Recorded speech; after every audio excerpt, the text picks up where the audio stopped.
1 Samuel chapter 20. Jonathan warns David. Then David fled from Naioth in Ramah and came and said before Jonathan, What have I done?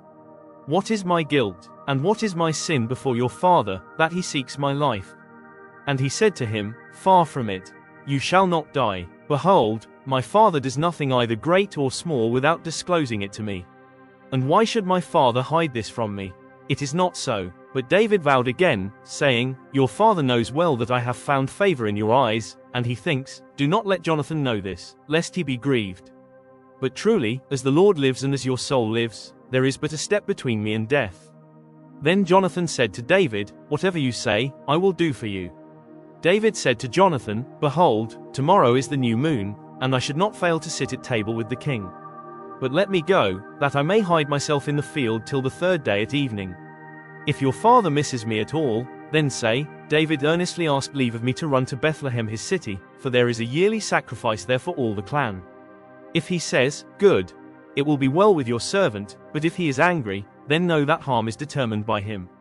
Therefore deal kindly with your servant, for you have brought your servant into a covenant of the Lord with you. But if there is guilt in me, kill me yourself, for why should you bring me to your father? And Jonathan said, Far be it from you. If I knew that it was determined by my father that harm should come to you, would I not tell you? Then David said to Jonathan, Who will tell me if your father answers you roughly? And Jonathan said to David, Come, let us go out into the field. So they both went out into the field. And Jonathan said to David, The Lord, the God of Israel, be witness. When I have sounded out my father, about this time tomorrow, or the third day, behold, if he is well disposed toward David, shall I not then send and disclose it to you? But should it please my father to do you harm, the Lord do so to Jonathan and more also if I do not disclose it to you and send you away, that you may go in safety. May the Lord be with you, as he has been with my father. If I am still alive, show me the steadfast love of the Lord, that I may not die, and do not cut off your steadfast love from my house forever, when the Lord cuts off every one of the enemies of David from the face of the earth. And Jonathan made a covenant with the house of David, saying, May the Lord take vengeance on David's enemies.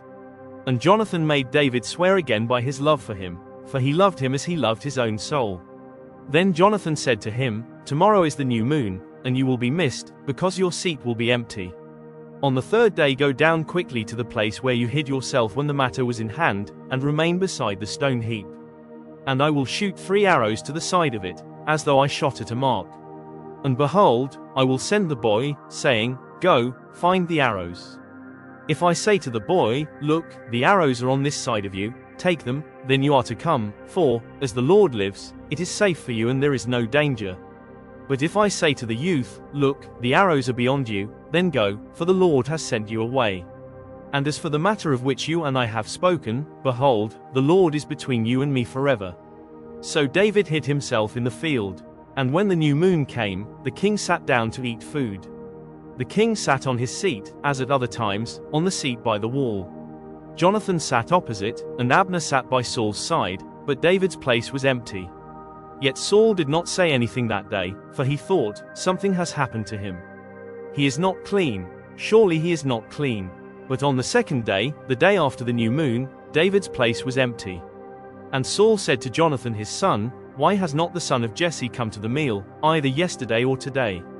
Jonathan answered Saul, David earnestly asked leave of me to go to Bethlehem. He said, Let me go, for our clan holds a sacrifice in the city, and my brother has commanded me to be there. So now, if I have found favor in your eyes, let me get away and see my brothers. For this reason he has not come to the king's table.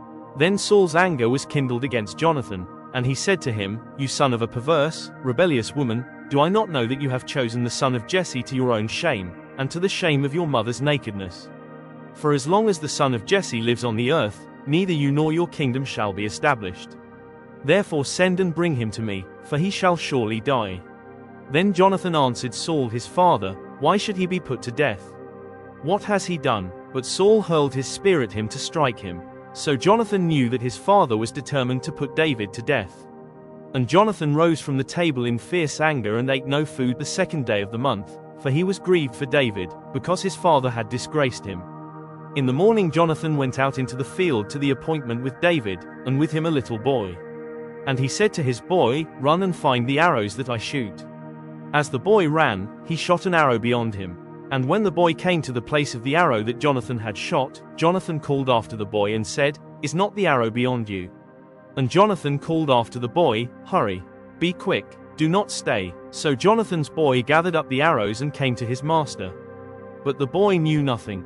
Only Jonathan and David knew the matter.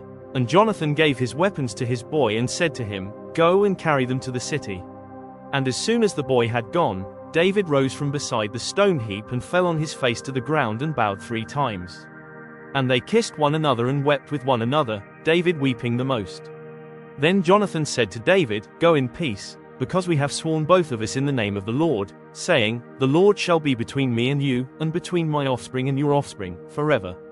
And he rose and departed, and Jonathan went into the city. 1 Samuel chapter 21. David and the holy bread. Then David came to Nob, to Ahimelech the priest. And Ahimelech came to meet David, trembling, and said to him, "Why are you alone, and no one with you?"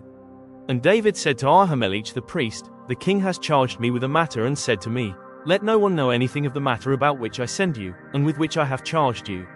I have made an appointment with the young men for such and such a place. Now then, what do you have on hand? Give me 5 loaves of bread, or whatever is here." And the priest answered David, "I have no common bread on hand, but there is holy bread, if the young men have kept themselves from women." And David answered the priest, "Truly women have been kept from us as always when I go on an expedition. The vessels of the young men are holy even when it is an ordinary journey. How much more today will their vessels be holy?"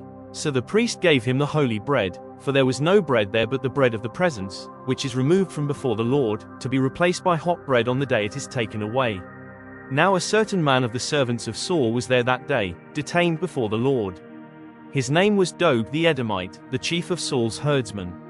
Then David said to Ahimelech, "Then have you not here a spear or a sword at hand? For I have brought neither my sword nor my weapons with me, because the king's business required haste." And the priest said, "The sword of Goliath the Philistine, whom you struck down in the valley of Elah, behold, it is here wrapped in a cloth behind the ephod. If you will take that, take it, for there is none but that here." And David said, "There is none like that, give it to me." David flees to Gath. And David rose and fled that day from Saul and went to Achish the king of Gath. And the servants of Achish said to him, "Is not this David the king of the land? Did they not sing to one another of him in dances? Saul has struck down his thousands, and David his 10,000s." And David took these words to heart and was much afraid of Achish the king of Gath. So he changed his behavior before them and pretended to be insane in their hands and made marks on the doors of the gate and let his spittle run down his beard. Then Achish said to his servants, "Behold, you see the man is mad. Why then have you brought him to me? Do I lack madmen, that you have brought this fellow to behave as a madman in my presence? Shall this fellow come into my house?" Psalm chapter 34. Taste and see that the Lord is good. Of David, when he changed his behavior before Abimelech, so that he drove him out, and he went away.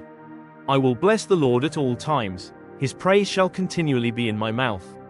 My soul makes its boast in the Lord, let the humble hear and be glad. Oh, magnify the Lord with me, and let us exalt his name together.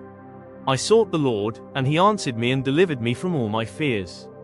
Those who look to him are radiant, and their faces shall never be ashamed. This poor man cried, and the Lord heard him and saved him out of all his troubles. The angel of the Lord encamps around those who fear him, and delivers them. Oh, taste and see that the Lord is good. Blessed is the man who takes refuge in him.